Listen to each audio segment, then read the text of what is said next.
when we were growing up, when I was growing up, I don't know how old you are right now, but we always used to have this class of people in our community called the uncles. Do you guys call them the uncles? How many call them the uncles? Is it like a universal term, the uncles? Okay. The uncle generation, I'm going to tell you what they did that was amazing. They built masjids. And they laid the foundation for Islamic schools.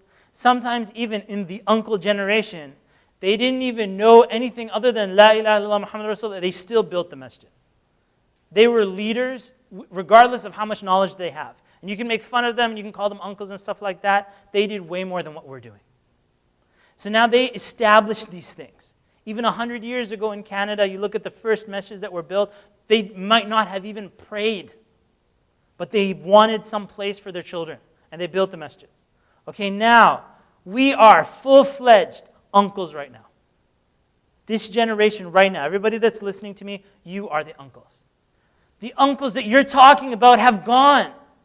They've either passed away or they're in retirement, they've retired, and they're like, they keep talking about, oh, the youth need to take off. You have become the uncle. So you can't keep saying that there's somebody else. You've become that person. So now the question is, now what are you doing for your children? Our children right now, that you have like kids that are now like, they're 5 years old, they're 10 years old, they're looking up. We're the ones who are supposed to be running the youth activities. The youth activities aren't happening.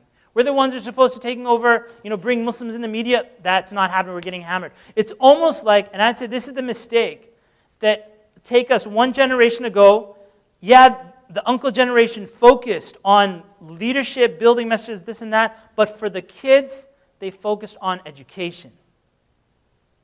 Now education sounds good, right? Not when you go into debt for 10, 15 years of your life. And they're like, you know what, don't worry. So an Islamic school pops up, we don't want you to be an Islamic school teacher. You go and become this, this, and that. So the focus on education, getting into debt, basically chasing the dunya, if you will, and then there's nothing wrong with those things, but you can't forget your deen, you can't forget your leadership. So they went after the house, and after they got the house, they want the bigger house. And when they got the car, it goes to the next car and the next car, and then it's like, then their kids are like, well, now we got to put them in Islamic school. What Islamic schools are out there? Had they thought to build Islamic schools rather than there's only like 2 or 3 in the community, and then they've got like a waiting list, and everybody's expecting what I'll call later hot potato leadership. Pass it on. Hot potato leadership, pass it on. In other words, the message, the full-fledged message that I want you to understand is there is nobody else except you. There is no uncle to blame. There is no community to blame. There is nothing. Responsibility falls on your jacket.